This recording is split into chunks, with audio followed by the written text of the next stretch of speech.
with my family this morning. But alhamdulillah, we made it. Good, alhamdulillah. Okay, so we're going to get started inshallah because we already have cut into the time. Unfortunately, in the middle of delays, changing planes and all that stuff, I wasn't able to get our deck prepared tonight like we usually do, but we'll read a little bit inshallah.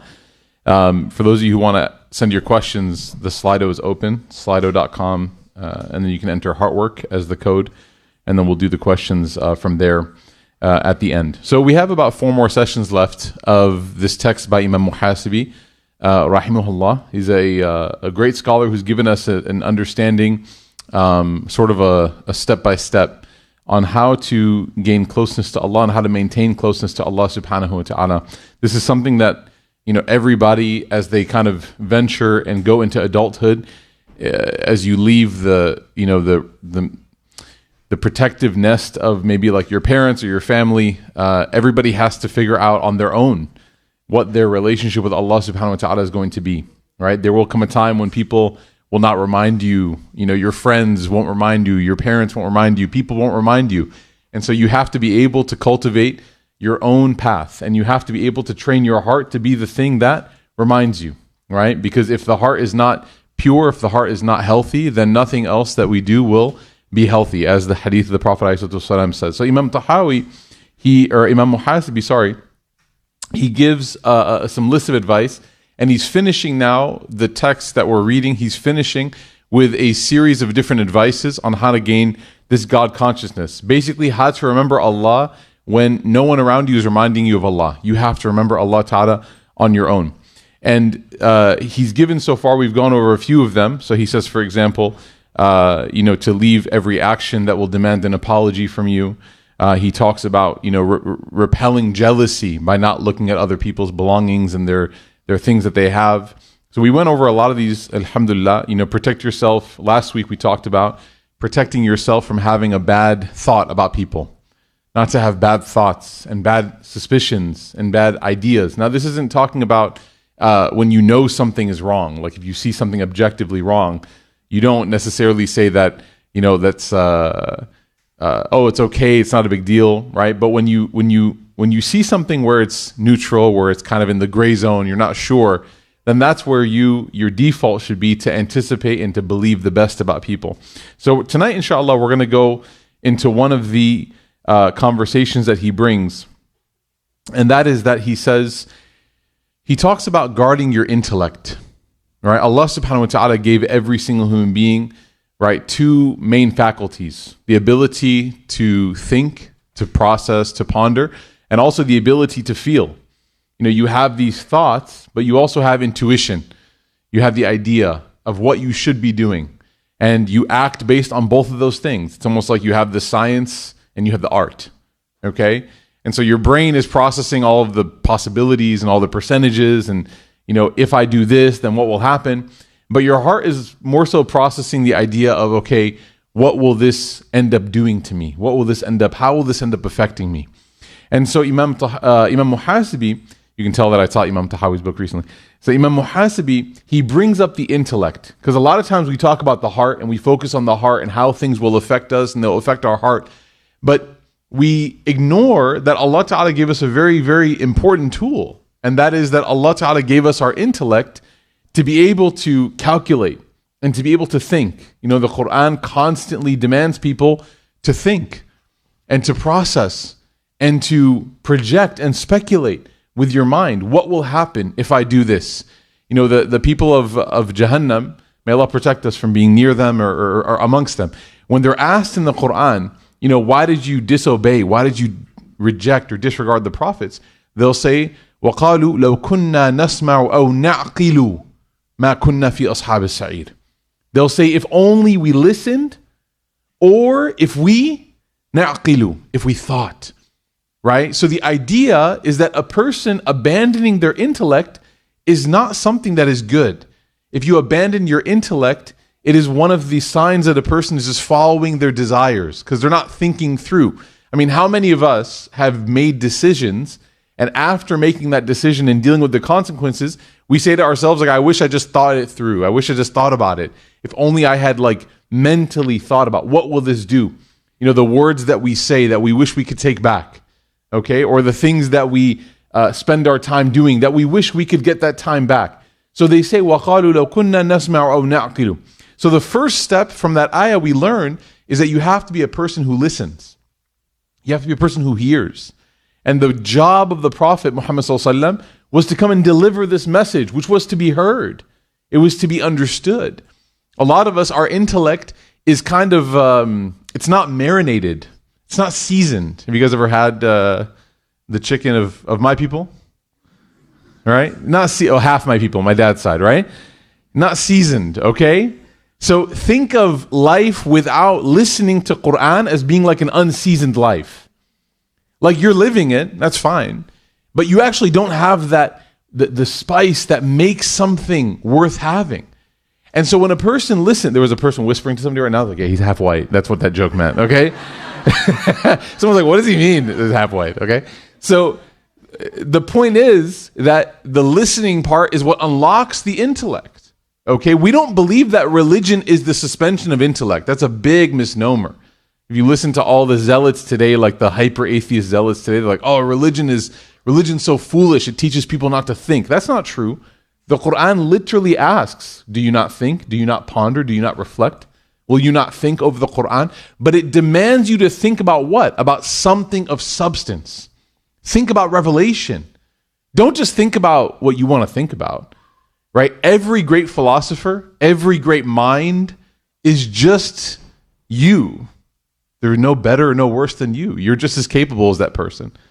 Just because somebody, what's become, we just came back from Washington, D.C., by the way. So that's where we spent some time looking around, took the kids to some of the monuments. And they got these big statues, Thomas Jefferson, Abraham Lincoln, and other racists, right? And so my kids, we're going these places and we're looking, and subhanAllah, like the way that there's like this deep reverence, right? This like deep reverence. And I remember looking at my wife and I was telling her, like as we're walking around, I said, man, when I was in grade school, you read about these people like they're almost like demigods, right? The reverence is insane. And then you get older and you see like the things that they said and they wrote and how morally off they were. How much need they had for guidance. And you see, subhanAllah, these people are not any more impressive than you or I.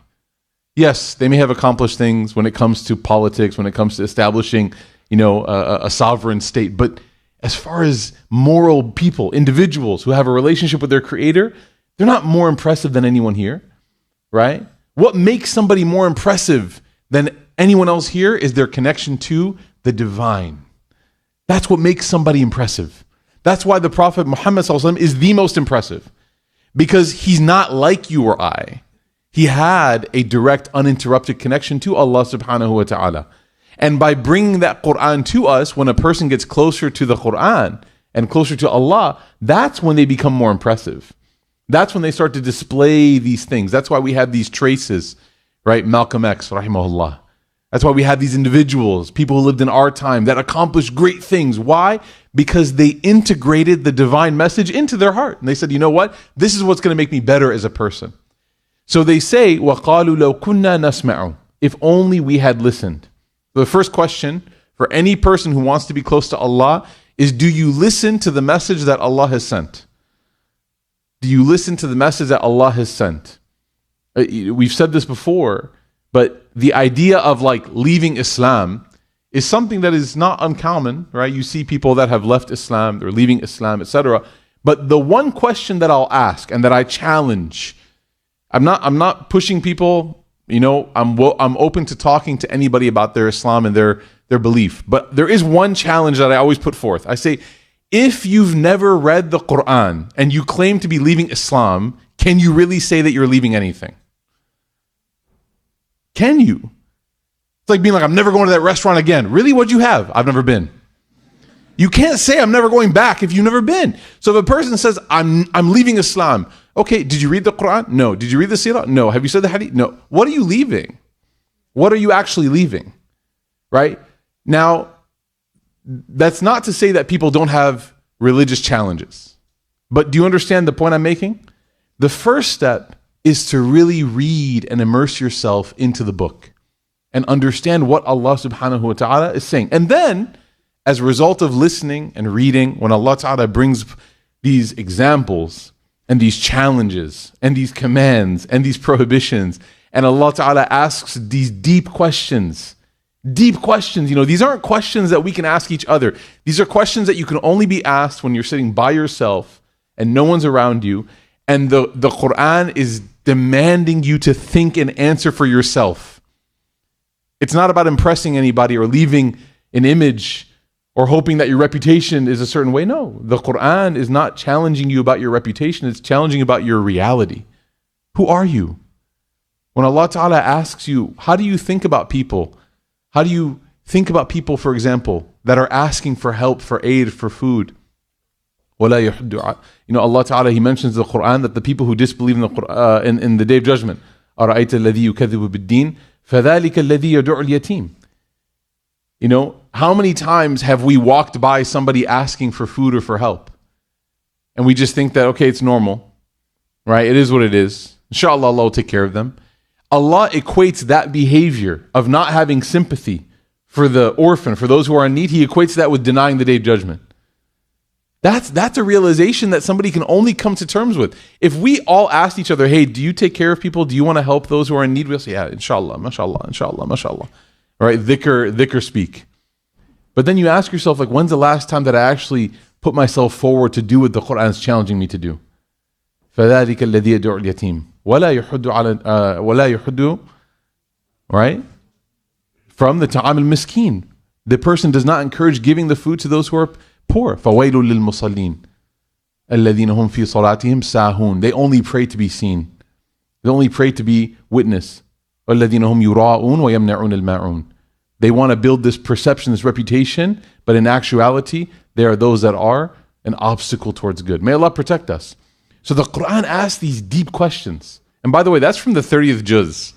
That's not like stuck in the middle for those who are like seasoned veteran readers of Quran. This is something that we read as children, or you hear even in the beginning of classes. These chapters are meant to make you think and ponder about who you really are. So listen, number one, to the message. Number two is that be a person who thinks. Once your mind has been primed by this message, you now can start to think in the correct way. And I use that phrase very, very carefully. Thinking on its own is not always going to be the correct path. There is a method into how we think. You know, like when we study, for example, the material sciences, there's a scientific method, right? So they base it off the empirical, the way that you can obtain data, things that are observable, things that are repeatable, things that you can witness, things that you can, right, quantify, you can write down. When I did this changed, etc. Right? Are you guys impressed or no? Not yet. Okay, I'll keep going if you want. Okay, I'm an English major, by the way. So the point being is we have been primed and trained to think about the scientific method, and that's good, right? Muslims, especially if you read the history of Islam, right, their contributions towards science, medicine, physics, mathematics, all of that shows a mastery of the scientific method. But there's a spiritual method as well. There's a way to thinking that is not scientific, but it's ultimately it's beneficial to the spirit. Imam Ghazali talks about this. He says, don't try to find answers of religion through math and science. That's not how you get there. He says math is about finding precision. Science is about uncovering why. He says language is about articulation. All of these are different ways to uncover different goals. He says, but the goal of the soul, of the heart, is guidance to Allah subhanahu wa ta'ala. You try to find God through science, might not get there. You try to find God through math, might not get there. You try to find Him through impressive oratory and speaking, might not get there. You try to find Allah through His book that has guided, you will get there. Everyone will get there. So the mind has to be thinking in a way that is correct. And this is why the Quran, from the very beginning, it challenges a person in the way that they think. The Quran asks you, do you think that riches are good? Do you think that being wealthy is good? Everybody in here would raise their hands. Yes, being wealthy is good. But then the Quran says, not so fast. It might not be good. It might actually destroy you. أَلْهَاكُمُ التَّكَاثُرُ حَتَّى زُرْتُمُ الْمَقَابِرِ. Are you going to be destroyed and distracted by chasing wealth until you visit your grave? So the Quran asks you, you think materially that wealth is good, but that stuff can actually mess you up if you're not too careful with it. The Quran talks about being a person who's popular and who's famous, who's recognizable. whose status is known, right? My kids, when I was leaving, I was literally rushing home, and then I literally rushed here. And my daughter, man, subhanAllah, amazing. She's 5. She looks at me and she goes, "You're leaving already?" By the way, we just spent 6 days together nonstop. Literally, like, we did everything that you can imagine. It was freezing in DC. We just, whatever they wanted, we just did, right? And I go, "Yeah, Mama, I have to go teach." She goes, "Why?" I said, "Because that's my responsibility for the community, is I have a class on Monday night." She goes, "You came home and you're leaving just as fast as you came." And I was like, "Are you my mom?" Literally, I was like thinking to myself, right? I was like, "Are you my mom?" And then I go, "Mama," I go, if there weren't people there sitting, waiting for the class, I wouldn't go. I promise you I wouldn't go. She goes, "Do those people know that you have kids?"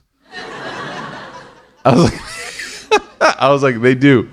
They do. I swear they know," right? So, but the point being is that, and then she started talking. She's like, "They should make, those people, they should know you have kids. Tell them that your daughter wants you to stay home." And I was like, I will, right? The point being is that Islam, the Quran, challenges us with these preconceived ideas, right? And you think, for example, that fame or status or whatever is all good. But subhanAllah, the Quran challenges you and says, well, what if everything you do, everything that you've done, all the recognition you've ever gained is all against you on the Day of Judgment? Okay, so the Quran challenges the way that we think, and that's why Imam Muhasibi, he says, guard your intellect, protect it. Don't let the way you think be influenced by incorrect people, by incorrect means. Don't let it be marinated in something that's spoiled, that's rotten. When we watch things that are haram, when we listen to things that are haram, when we sit around gatherings and we let the things that we know are not good for us affect the way that we think, without realizing it, we have actually impaired our ability to recognize Allah subhanahu wa ta'ala. We've impaired that ability. We've stopped ourselves from being able to see Allah in every situation. So then he says, in the commentary, he says, what is the goal of being an intellectual person? What is the goal of being smart? He says the relationship between being a person of intellect and a person of piety is that a person of intellect makes good decisions and good choices. A person who's smart, they don't just display their intelligence on paper. They display the intelligence in the decisions that they make. They realize strategically that if I behave this way, most likely it's going to evoke this response. If I do this thing, most likely it's going to lead to this result or consequence. And so your intelligence is only as good as your decision making. A person who's very smart, a person who claims to be smart, can't claim that they're smart if they keep making bad decisions. And Allah says this in Surah Al-Hujurat. Allah Ta'ala, He makes the connection between two things that you would think are kind of like not related. The first thing is He talks about good character. When He talks about this group of people that came to visit the Prophet ﷺ, they came to visit him from out of town, and they arrived late at night, and they came to the door of the Prophet ﷺ like late at night, and they started basically calling his name from outside of his house. Like calling out, "Oh, we've arrived." Okay, now this is kind of inappropriate. Imagine somebody ringing your doorbell at like 11 p.m. Even if they had just arrived, most sensical people, not family, not guests you're expecting, just visitors. They came and they started pounding your doorbell 11 p.m. You didn't even know they were going to arrive. You would expect them to say, just get a hotel and we'll see you in the morning. Right? These people stood outside the door of the Prophet ﷺ and they said, "Oh Muhammad, come see us, come see us." The leader of this group became a little bit embarrassed because he was hoping that he was going to kind of get that FaceTime. Like all of his tribe is looking at him. They're like, "Yo, you said you could hook us up." He basically was like, "I'm the VIP." And then he comes out and no one's answering the door. So he feels the pressure of what? Of his status. He feels the pressure of people respecting him. And when you feel the pressure of people respecting you, when you feel that pressure, you start to make bad decisions, right? So he says, "Oh Muhammad," and he's calling out now to the Prophet. He says, "Answer, come get us." And he goes, "My praise is high and my criticism is sharp." Can you believe that? Basically, he's saying you don't want me to be critical. You don't want people when they ask, "How was your arrival to Medina?" that I say, oh, we stood outside the door of the Prophet ﷺ at midnight, he didn't open for us. So he says, my praise is sought after and my criticism is very sharp. Like I can be tough if I have to. So when he said that, now the Prophet ﷺ didn't respond. He didn't come. He didn't, Allahu Alam, apparently according to the narrations, he didn't even hear this. But Allah responded in the Quran, which you know that if Allah responds and it's not for you, you're messed up. Right? As they say, you're cooked. Okay? So Allah Ta'ala, He says that these people, إِنَّ الَّذِينَ يُنَادُونَكَ مِنْ وَرَاءِ الْحُجُرَاتِ أَكْثَرُهُمْ لَا يَعْقِلُونَ. Very interesting. He says, these people who call out to you from outside of your house, they're screaming your name, they're making a ruckus outside. He says, these people, أَكْثَرُهُمْ لَا يَعْقِلُونَ. They don't have intelligence. Allah didn't talk about their character. He could have said that they have bad character. He could have said that they're ill-mannered. He could have said that they're wild, they're like animals. Allah could have called them anything. You know what He called them? He said they're not smart. They're not smart. And the reason why this is an important correlation is because our intelligence is only as strong as our character. There are people, subhanAllah, that Allah has given very, very high levels of intelligence. We're talking at the highest level that we can measure, right, in this dunya. And they make really bad choices and they lose their license to practice. You guys know what I'm talking about? They make horrible choices. Anyone who looks at that decision, you're like, what were you thinking? What were you thinking? The problem is that when it comes to character, they weren't thinking. And all of that success and all of that intelligence, gone. You talk to some of the most successful people in business, in medicine, in law, in their fields, and you ask their spouses and their kids, what do they like? They'll say they're horrible. Steve Jobs, all of us have these very questionable products, right? Steve Jobs was known to be an innovator, a thinker, right? But you look at his relationship with his family, you look at how he was seen as a boss, and all of the employees that worked for him, they said he was what? He was tough, ruthless. No one wanted to be around him. Very difficult person, right? SubhanAllah, Allah Ta'ala tells us that your intelligence, your accolades, your degrees, your diplomas, everything that you have, your LinkedIn, it's not going to show up on the Day of Judgment. It's not going to be there. So your intelligence is proven by your character. That's what the commentator here is saying. He's saying that people of high intelligence and character, they don't become angry.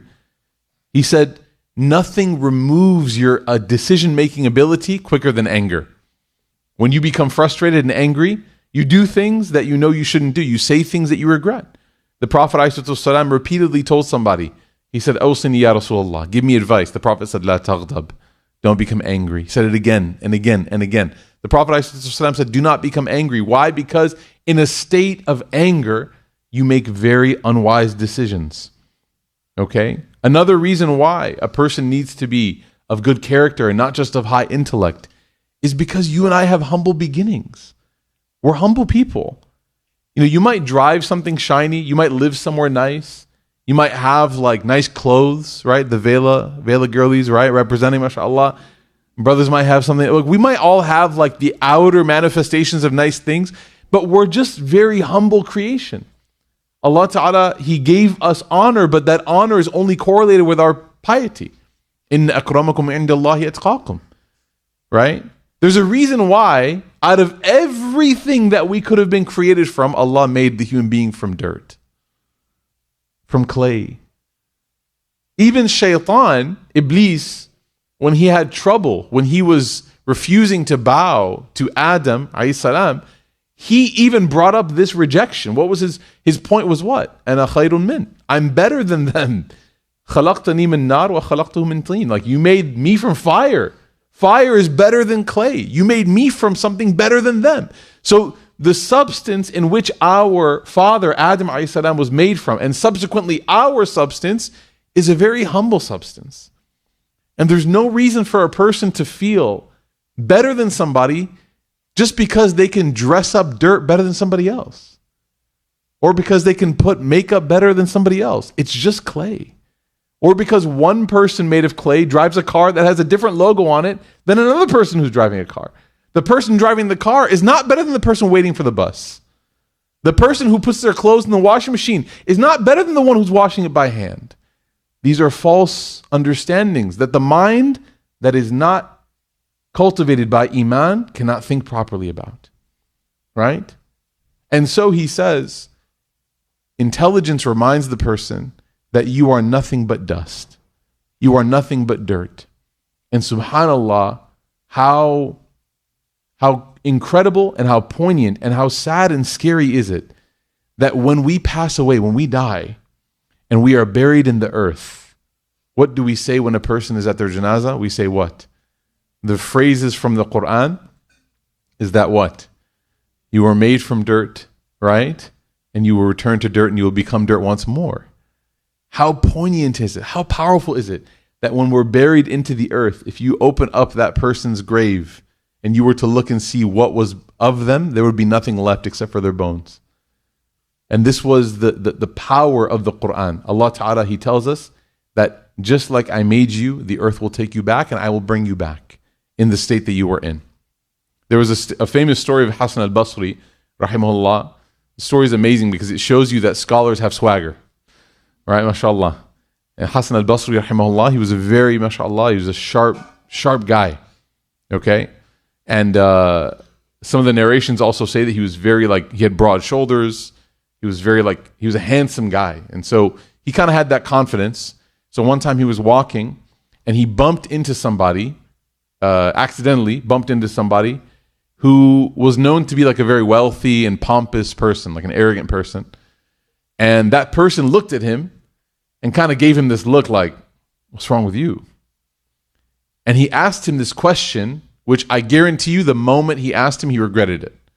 The arrogant person said, do you know who you just bumped into? And Hassan al-Basri, someone who's really quick with their words, you never want to leave a question open-ended for them. Right? Because you're opening yourself up to the roast session. And it's a narration, so now it's preserved in books. So you know what he said to him? I want you to understand how smart this person is, that he was able to come up with this on the spot. Okay? I know we have some kids in here, so I'm going to try to translate it. But I want you to imagine him saying this in the most powerful, intense way possible. He looks at him and he goes, do I know you? Yeah, I know you. And the guy kind of feels like, uh-oh, what have I done? And he said, you came from the loins of your father and mother. He said, and when you die, you're going to be eaten by worms and turned back into dirt. And in between, you're just a bag of feces and urine. Like, you know the super hot fire? Like all the people the meme, you know what I'm talking about? The kid. Everyone in that street was like, oh my goodness. They're like, I'd like to report a homicide. You know, this guy just got murdered right in front of everybody. Because why? He opened himself up with what? With arrogance. He got bumped. He got angry. He lost his intellect. He challenged an incredibly smart person, left the question open-ended, and that guy murked him. Right? He said, yeah, I know who you are. You came out of the private part of your mother and father. And when you die, you're going to be worm food. And in between, you just carry feces and urine all day long. That's all you are. And subhanAllah, if you were to look at that definition, all of us qualify. He wasn't saying it to him saying this is exclusive to you. He was saying, your problem is that you forgot that this is who you are. When a person forgets that this is who they are, they start to get inflated in their sense of self and ego. May Allah protect us. And may Allah protect us from seeing ourselves as bigger than we are. Okay? So he says, make sure you spend time with intelligent people. Make sure you learn from them. Make sure you sit in the company of people that you admire their character. I want everyone to do this homework, especially, this weekend, there's a lot of people, families getting together, people traveling, whatnot. I want you to do this important reflection. Are you ready? I want you to think about what are the things, or what is the thing? Let's pick one. What is the thing about you that you don't like? This is hard work. There's a reason why this is called heart work, because we're not coming here to we're not coming here just to sit and laugh. We need to actually do some stuff. What is something about yourself that you don't like, that you wish was different? Okay? So you don't have to say it out loud, but just think about it. Now, as you spend time with your friends and family, I want you to identify the opposite. I want you to identify the admirable trait in those people that you don't have. So I'll give you an example, right? If I feel like, man, I wish I was more generous. I wish I wasn't as sensitive to like money. If somebody asked me for something, I wish I didn't think first about the cost or whatever. I wish I was just more generous, right? Then what I should do is I should spend my days and nights as I'm spending time with people, I should try to find examples of generosity and see what inspiration I take from that. Let's say that I'm somebody that talks too much. I share my opinions a lot. I want to sit in a room with somebody that's able to be quiet. And it's a really, really controversial topic, but I want to look at that person and say, man, how do they do it? And I want to watch and learn from them, be inspired by them, how to change my behavior. That's why he doesn't just say be intelligent. He says what? Spend time with people who are intelligent. Spend time with people that and we're not talking about intelligent, book smart. We're talking about heart smart, people that are intelligent here. Spend time with people. One of the things that I always do, and this is why it's important to have friends that are a little bit older than you. You shouldn't have all friends that are your age, and you also shouldn't have all friends that are younger than you. That's kind of weird, right? You should have a spectrum of friends, and you should have friends that are older than you because they have inevitably gone through experiences that you haven't gone through. And so you should be able to look at them and say to them, like, hey, what should I be expecting here? Let's say, for example, that you're not married and you have friends who are married, or they've gone through the process and now you're trying to go through that or are in the middle of that process. Like, don't talk to your other single friends about marriage. Talk about the blind leading the blind, right? You guys are just all in a dark room bumping into things. Like, a bunch of hungry people asking each other for food, okay? Go seek from the people that have gone through it. Seek from them, right? One of the worst things is when people who don't have kids talk about what kind of parents they're gonna be like. Come on now, right? It's that Michael Jackson meme where he's eating popcorn.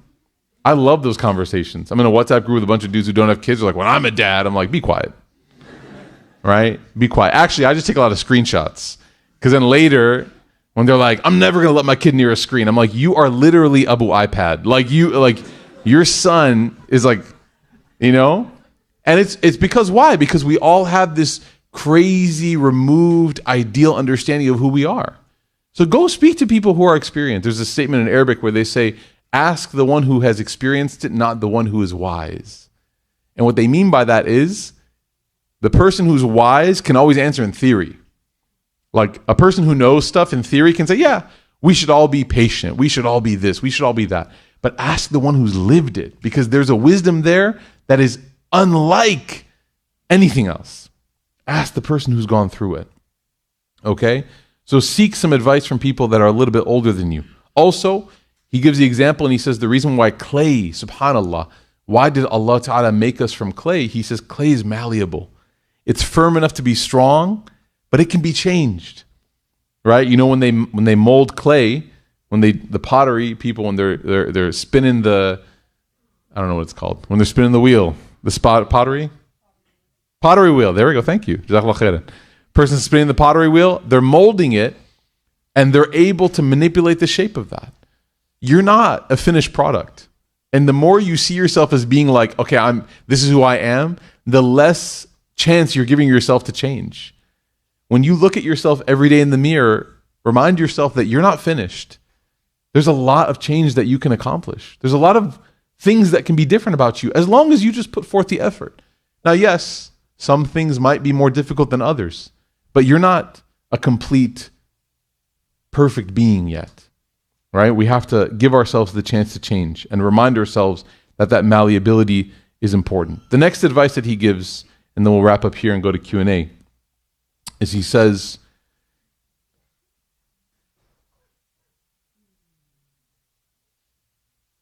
that when in doubt, and this is like a good way for us to leave off for this week, when in doubt, no matter where you find yourself in life, always give yourself a chance to have a private moment with Allah subhanahu wa ta'ala. There are certain realizations and certain thoughts that a person can only have when they are not in the presence of other people. The whole core of this entire book is about gaining taqwa, God consciousness. Even though good company is very important, we just talked about being friends with people, being friends with smart people, watching them, observing them. You can only derive inspiration so much before you yourself have to go and you have to paint your portrait. Like, you can observe the art of others, but then you eventually have to pick up the brush. And you can't produce your picture, your portrait, constantly being surrounded by noise. So this is why in our tradition, Islam, we actually have a very high level for spending some time by ourselves. Being alone. It's actually an important part of everyone's day. You should not constantly be in the company of other people. It's good to be in company with good people for a good point of time, right? But there should come a moment, and this is why, subhanAllah, the Prophet ﷺ, we pray, for example, we pray Isha in the masjid. We're taught the congregational prayers are of more reward than the solitary ones, correct? If I pray in the masjid, I'm given more reward than if I pray by myself, okay? So congregation, very important. But then the Prophet ﷺ says in a hadith, he says, do not make your homes like graveyards. Do you know what that means? Muslims don't pray, we don't perform the salah in graveyards. So the Prophet ﷺ's practice, his practice, was to pray and then to go home and pray his sunnah. Because you pray with the community, but then when you go and pray by yourself, there are some things, there are some moments, there are some realizations that only you can have when you are only by yourself, when you are alone. So he says, maintain a connection to Allah subhanahu wa ta'ala by having what he calls a spiritual retreat. Ibn Ata'illah, he says, if you spend all your time with other people, it doesn't matter if they're like the best people ever. It doesn't matter if they're all scholars. And if you spend your time with other people, you're not going to be able to have realizations that you need to have. This is why a lot of people jokingly say they have like their best ideas in the shower. Because you're like alone. And this is why, subhanAllah, think about this. When you're driving and you're trying to find something important, what do you do with whatever you're listening to? You turn it down, right? Because your mind cannot process while taking information in, while listening. So if you're constantly, for example, going crazy in the group chat, right? If you're constantly in the presence of friends, there are people that I know that just walk around on FaceTime. Like, this is like the most exclusive vlogger I've ever seen in my life. Like, they walk around on FaceTime. Like, who are you talking to? There's actually, I've gone over to people's homes and I walk in and they're alone, but their phone is just on FaceTime. And it's like just a ceiling fan. And then the other person's also got it. And they're talking, like, you realize these things can also just make calls. They don't have to be on videos, right? But I feel like, subhanAllah, we have been trained to fear being alone because we don't want to have those thoughts. We want to hear things because those things tend to divert us from thinking the real things that we have to think. For example, if I'm with my friends having a good time, I haven't thought about if I've called my mom lately. I haven't thought about that. I haven't thought about reaching out to my friends or my family if I'm being distracted by the other things. Those thoughts and realizations can only happen when I'm by myself. So he says that after spending time with these intelligent people, make sure that you spend time alone. And he gives some good reasons why. I'll go through a list of them. Number one, he says, if you're alone, you can't backbite. Unless you just talk to the wall. It's kind of weird. He says it saves you from ruining your tongue. He says number two, it saves you from ruining your vision. Which, by the way, means that you also got to be alone from this thing. You gotta throw it to the side. One of the worst things that I think we are struggling with as a community is the addiction to technology through cell phones. And you think it ends, but subhanAllah, there are people coming to me now, like 30 years old, 40 years old, that say, like, my parents are addicted to this. Like, they're on their phones all the time. And they're like, my children, my siblings, we are having trouble connecting with my parents because they're constantly sending us political updates on Imran Khan from WhatsApp. Right? For those of you who don't know, Pakistani politics. It's a hell of a drug, as they say. All right? So he says the third thing is that when you spend time alone, is that it saves you from hypocrisy. How? Because a person who's alone has to come to terms with their internal ugliness. You have to come to terms with that. It's like, if you never spend time alone, it's like living in a house with no mirrors. You can't actually see what you look like. You think that you look a certain way. You hope that you look a certain way. Then you look at the mirror like, oh, that's me? That's being alone. Being alone is one of the greatest mirrors for the soul. Because you start to hear your thoughts. Okay? It helps you be content with all the blessings that Allah has given you. When you're with other people, you start to what? Compare. It's natural. You look at somebody else, you're like, oh, that's that's nice. I wish I had that. But you don't have those thoughts if you're by yourself, right? If you are by yourself, disconnected, you're able to experience true contentment. He says it protects you from missing your worship, because when you're by yourself, you're able to keep track of time. He says it protects you from having good dua and conversations with Allah subhanahu wa ta'ala. I'll give you guys the 4 things. If you want to have a good dua, if you want to be able to make dua to Allah, there's 4 things you have to think about. There's 4 categories, okay? Number 1 are the things that you are the most grateful for. Talk to Allah about what you're most grateful for. Number 2, talk to Allah about what you regret the most. Number 3, talk to Allah about what you are most hopeful for. And number 4, talk to Allah about what you most fear. If you go over those 4 topics with Allah in dua, I promise you, for those of us that are like, I don't know what to say, you are actually going to run out of time before you run out of dua. You talk about all of your grateful moments, all of your regrets, all of your hopes, and all of your fears. I'm talking like dig deep. We're not saying like don't be surface level. With your fears, like really talk about it. And we learned all of these, by the way. I didn't come up with this by myself. This is from the Quran. All the du'as of all the prophets focused on these 4 emotions: gratitude, regret, hope, and fear.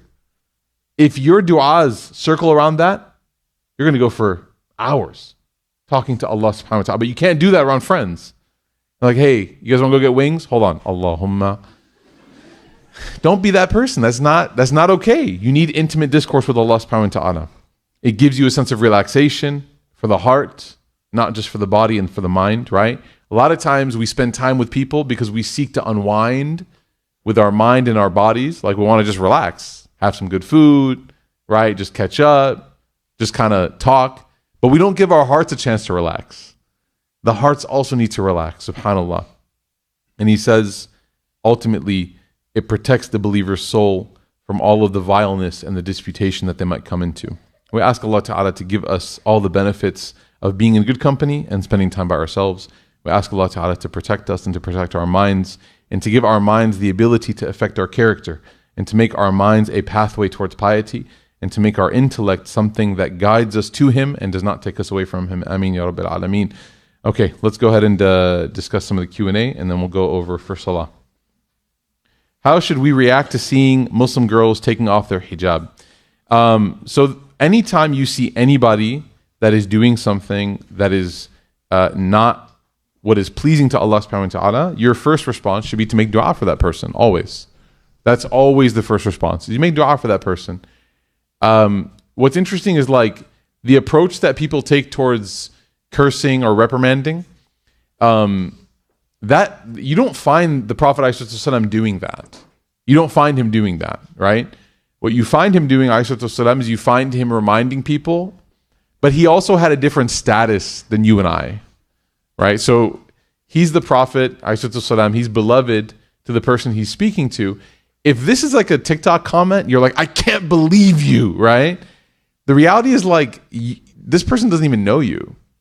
So your disbelief, your shock, and your disapproval probably means nothing to them. And if anything, will just push them further away. So what we should do is we should always make dua for people. We should make dua that Allah Ta'ala make things easy for them, right?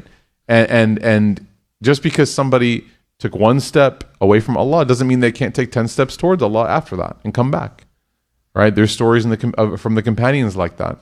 People that really struggled, they took a couple steps back, but then they made massive gains forward, right? So we should make dua to Allah subhanahu wa ta'ala. We also should not take people that are,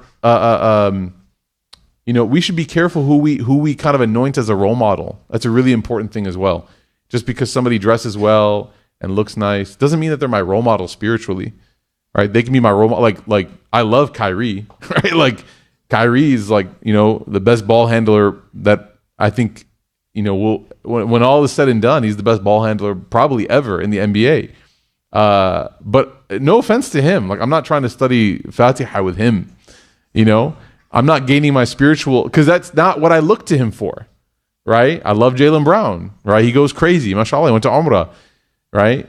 Great. I'm so happy for him. I really love him. I appreciate him. I look up to him for his ability to be a good Muslim as far as he is trying in the spotlight, but he's not my sheikh, So you can look up to people for certain things while they are not your religious guide.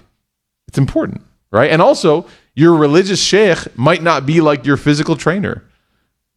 Unless it's Sheikh Abdul Duro, then he's everyone's, right? Physical trainer, mashallah. Okay? Allah protect us. So just be careful. Be careful with who you put your heart and soul into for everything, right? There's besides the Prophet ﷺ, nobody can check every box. Okay? Advice on using LinkedIn in this day and age while our religion teaches us not to show off. Okay, good. So religion teaches us not to show off, but to be visible to get a good job. You are allowed to present your accomplishments in the professional realm. The religion teaches you not to show off your spiritual deeds, right? And to not let your worldly deeds make you think that you're better than other people. But if you did a certification, if you did something for 5 years, if you got promoted, you don't have to say, oh, it's arrogant of me to... No. It's only arrogant if you think that because I'm a project manager, I'm better than you. That's a problem. But if you're like, no, I worked on this, I accomplished this, put it up there. Get your bag.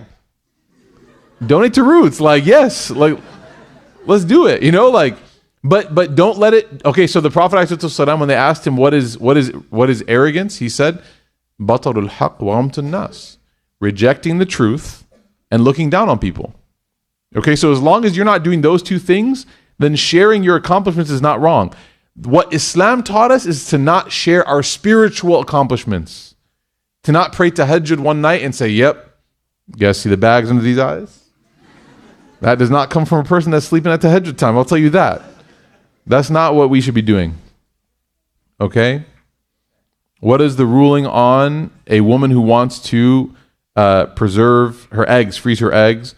Allah knows best. I don't know the ruling on that. So I would seek fatwa from a scholar who knows the ruling, inshallah. Okay?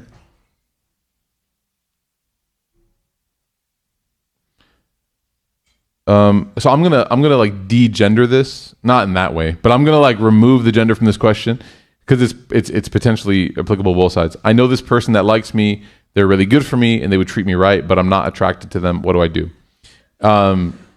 So I would say two things. This is very applicable. I would say two things. Number one is there's kind of a two-sided coin. Okay, you first have to identify how do you even quantify attraction? Because if you're a person that is constantly looking at things that are impermissible, if you're constantly gazing, for example, at pornography or things that are basically pornography on either side, then you would have to first say to yourself, is my metric, is my scale, my compass of attraction, is it broken? Because maybe there is somebody that is truly beautiful, but because I have this sickness inside of me, I can't see how beautiful they are because they do not measure up to whatever. Okay, so that's first is you have to be honest with yourself. Is money my primary attractive meter? Okay, is fame? Is this? If your measurement of attraction is not something you're proud of, then you have to work on that. Okay, you have to find attractiveness in things that are truly beyond skin deep. Okay, like I always say, a gym membership and a good sense of fashion can always fix anything physical. Okay? But the second thing that I'll say is, it is definitely your right to be attracted to somebody that you marry. Imam Ahmed actually said that before you look at everything else, you should first gauge whether or not you have potential to be attracted to this person, because he said you don't want to look at everything else and be in this scenario. He said, because then you feel like a jerk. And TBH. He says, because if you find someone whose deen is good, their character is good, their family is good, everything is good, and then you say no because you're not physically attracted, you're going to feel bad. So he says, Imam Ahmed, his advice is, Imam Ahmed bin Hanbal, rahimahullah, he said, check and make sure that you have some capacity, some for physical attraction before you move forward, because you don't want to be the person rejecting a perfect individual just based off of some preference. So there's two sides to the coin. Number one is your measurement of attraction broken?